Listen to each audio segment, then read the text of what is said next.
কলকাতার রাস্তা লেনিনের নামে কেন? এমনই প্রশ্ন তুলছে বিজেপি। সরব সাংস্কৃতিক কর্মীদের একাংশ। পালা বদলের বাংলায় এবার লেনিন সরণির নাম বদলের দাবি জোরালো।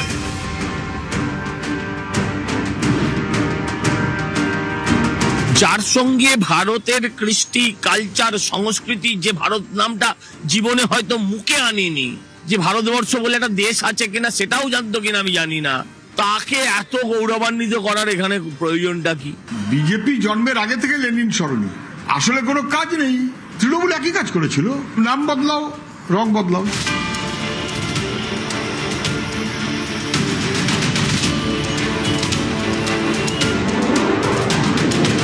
টিপু সুলতান মসজিদকে বাঁ হাতে রেখে ধর্মতলা থেকে মৌলালি পর্যন্ত যে রাস্তা, তার নামই লেনিন সরণি।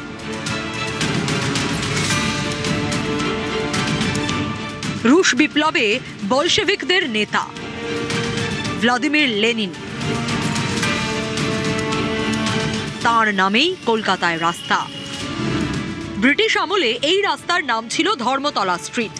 1969 সালে যুক্ত ফ্রন্ট সরকারের আমলে ধর্মতলা স্ট্রিট হয়ে যায় লেনিন সরণি, ভ্লাদিমির লেনিনের নামে।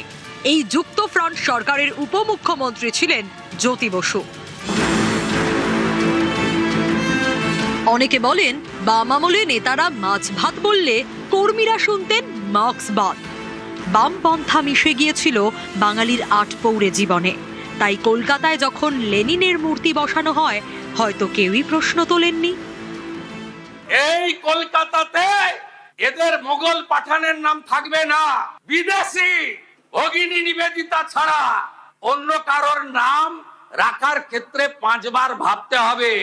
পদ্মশ্রী স্বামী প্রদীপ্তানন্দ মহারাজের নেতৃত্বে নতুন করে নামকরণ মূল্যায়নের জন্য একটি কমিটি আমি ঘোষণা করছি। দায়িত্বটা নিঃসন্দেহে একটা গুরুত্বপূর্ণ দায়িত্ব।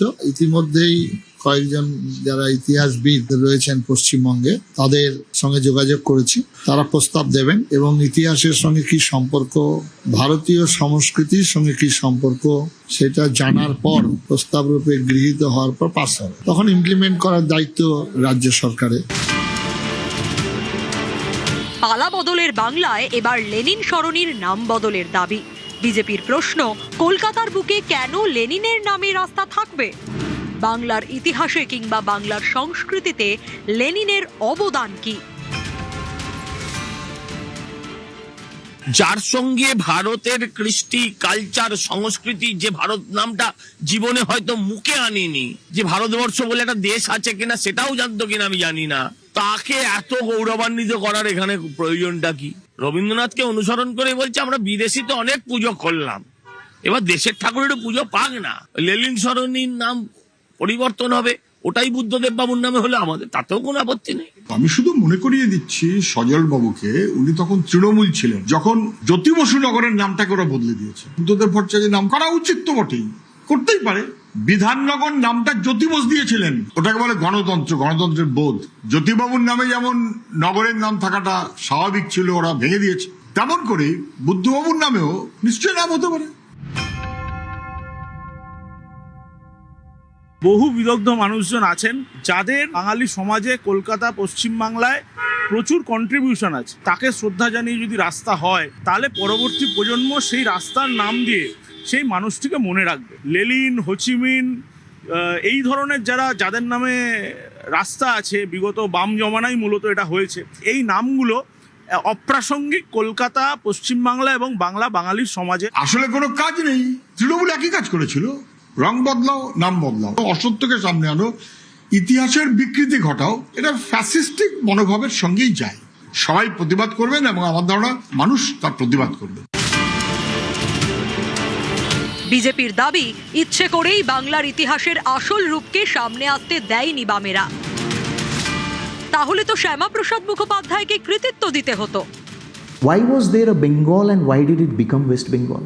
What was the reason that's behind it? এই ইতিহাসটাকে তারা ভুলিয়ে দেওয়া জন্যে ফাউন্ডেশন ডে সেলিব্রেট করেনি। কেন? আপনি যদি 20th June foundation day celebrate করেন, তাহলে আপনাকে বলতে হবে ওয়াই 20th জুনে, তার ইতিহাসটা কি, কেন পশ্চিমবঙ্গ গঠন হলো, কারা করলো। ক্রেডিট তো তখন আপনি মার্ক্স বা লেনিনকে দিতে পারবে না ওরা।